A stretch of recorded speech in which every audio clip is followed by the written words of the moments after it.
você que me acompanha aqui semanalmente. Está no ar mais um programa Dicas Tributárias. Queria fazer um agradecimento especial a você que atendeu o meu convite na semana passada e se inscreveu no meu canal.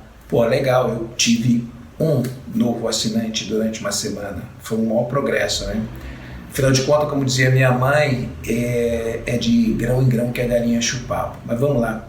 Eu já pensei até algumas vezes em parar de divulgar esses vídeos. O meu objetivo aqui, eu já falei quando eu comecei a fazer esse trabalho, não é necessariamente ganhar dinheiro nenhum com isso, mas sim ajudar pessoas, porque a matéria tributária é uma matéria tão desprezada que as pessoas não dão muita atenção para ela e, no entanto, eu convivo com uma série de situações simples que não precisariam ter acontecido se fosse tomado pequenos cuidados. Então, meu objetivo aqui é esse, somente esse. Então, enquanto eu estiver recebendo feedback, como eu recebi semana passada também, que esses vídeos foram úteis para uma pessoa somente, eu vou continuar. Bom, o assunto continua sendo a nossa declaração de imposto de renda de pessoa física. Você já deve saber que a Receita Federal prorrogou a data, que era dia 29 de abril, prorrogou para 31 de maio de 2022, e a razão alegada pela Receita Federal foi problemas relacionados ainda com o Covid-19. Segundo a Receita, ela recebeu aí alguns pedidos de empresas que não estavam ainda completamente adaptadas à nova vida, que não estavam ainda com todos os seus sistemas regularizados e não tinham conseguido ainda entregar os informes de rendimentos e os demais documentos que as pessoas precisam para entregar sua declaração. Então, por isso, a Receita Federal, até por uma questão de bom senso, achei bem legal da parte deles, eles resolveram prorrogar para 31 de maio. Isso é muito raro de acontecer. Eu me lembro no tempo que, há muitos anos atrás, quando fazia revisão de declaração de imposto de renda de pessoas jurídicas, a gente ficava lá no último dia, um olho na planilha e outro olho no Jornal Nacional para ver se saía lá uma edição extraordinária dizendo que a entrega tinha sido prorrogada. Normalmente acontecia isso. De uns anos para cá isso nunca mais aconteceu e as pessoas também se adaptaram a isso e os atrasos também não acontecem mais com frequência. Mas como a gente vive um período diferente, a Receita esse ano resolveu prorrogar. Bom, a gente já falou aqui sobre diversos assuntos. Eu comecei a falar na semana passada, nos 2 últimos vídeos, eu falei sobre contribuintes especiais, contribuintes que têm alguma característica especial, e hoje eu vou começar a falar sobre deduções. A gente já falou sobre rendimentos, já falamos sobre fato gerador de imposto, enfim, mas não falamos ainda sobre deduções. As deduções da base de cálculo para pessoa física, com exceção das pessoas que fazem a escrituração pelo Evocaixa e pelo produtor rural, são muito limitadas. Então, o que eu posso abater? Eu posso abater despesas com meus dependentes, já falei sobre os cuidados que eu devo ter nessa história também dos dependentes. Eu posso abater despesas de instruções de ensino, minha e dos meus dependentes. Posso abater despesas de assistência médica, também minha e dos meus dependentes. E posso abater também contribuição para a previdência privada, que são aí os PGBLs, e posso abater também as contribuições para a previdência oficial. Então vamos lá. A instrução, eu tenho um limite de valor que é bastante baixo. Dependentes, eu tenho um limite de valor que também é bastante baixo.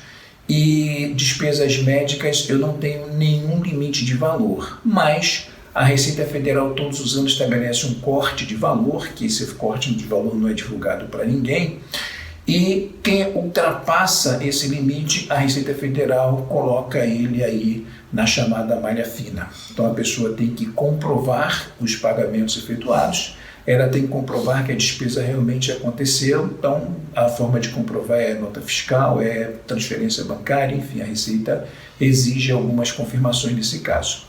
O que a gente deve tomar cuidado já que eu posso também colocar despesas dos meus dependentes, lembra-se quando a gente falou sobre dependente, que falava também da possibilidade dos meus dependentes terem renda. Se o meu dependente tem renda, eu posso fazer isso, eu posso considerá-lo como dependente, posso colocar as despesas deles, médicas, despesas, as despesas também de instrução, posso fazer tudo isso. Só que lembre-se que eu tenho que também incluir o rendimento do meu dependente no meu rendimento. Normalmente isso não é muita vantagem. Já expliquei por quê, porque eu entro numa base tributando 100% e, no entanto, daquilo que eu pago eu só aproveito no máximo 27,5%. Então, tem que se fazer uma continha antes disso.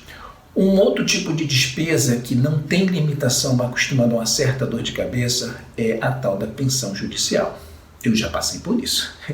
Você coloca lá o valor de pensão judicial que você pagou para o seu ex-cônjuge e é dedutível para você 100%. Só que essa dedutibilidade não é gratuita. É dedutível para você, mas é 100% tributável na conta do seu ex-cônjuge. Então, se o seu ex-cônjuge não colocar isso na renda dele como tributável ou colocar um valor diferente do seu, dá inconsistência na receita e adivinha na porta de quem que a receita bate primeiro. Não é de quem deixou de tributar a renda, mas é em você que abateu. Então a Receita Federal manda você cair numa malha fina, aí você vai ter que apresentar toda a documentação relativa ao pagamento da pensão, você vai ter que apresentar também decisão judicial que deu embasamento para esse pagamento, enfim. Então você é que tem que fazer toda a questão de provar que você pagou efetivamente o que você deveria ter pago e você abateu corretamente.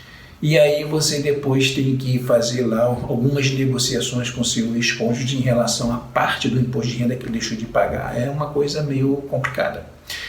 Mas você tem uma opção, que é uma opção de não declarar, não abater nada. Aí o seu cônjuge também, se ele também não tributar, também não tem problema nenhum, mas se você fizer essa informação tem que ser bem casadinha, tem que ser combinado, e normalmente não é muito fácil combinar com o ex, né? Então, pode ser um problema. Outra coisa que você pode fazer também é a questão do PGBL. A Previdência Oficial, para quem é trabalhador CLT, ela já vem no próprio informe de rendimento, é tranquilo. Agora, o PGBL, você tem um limite lá, que é limite de 12% da sua remuneração anual. Só que PGBL tem que se tomar um cuidado muito grande, porque o PGBL ele pode ser uma bênção ou pode ser uma maldição também. Se você é um trabalhador que você vai utilizar o PGBL para fins de proventos de aposentadoria, que você vai resgatar daqui a 10 anos, perfeito. Agora, se você não tem essa intenção, você só quer colocar o valor do PGBL lá para reduzir a sua declaração e no ano que vem você vai utilizar esse dinheiro, você vai tomar um prejuízo muito legal. Por quê? Porque o PGBL ele é tributado com uma tabela regressiva que começa lá em 35%. Ela vai baixando 5% a cada ano até chegar em 10 anos que você vai ter uma tributação de 10%. Então o que acontece? Se você fizer, por exemplo, quando você estiver lá em 2 anos e meio, 3 anos mais ou menos, essa tributação é de 25%. Então se você ficar menos do que esse tempo com esse dinheiro aplicado, você vai perder dinheiro, que você vai abater 27,5% agora, mas quando você for resgatar, e tem outra também a diferença muito importante, porque quando você vai resgatar, a base de cálculo do imposto não é o rendimento que o PGBL teve, mas sim os 100% do valor que você investiu no PGBL. E isso não é nada demais, por quê? Porque quando você abateu, você também abateu 100% do PGBL.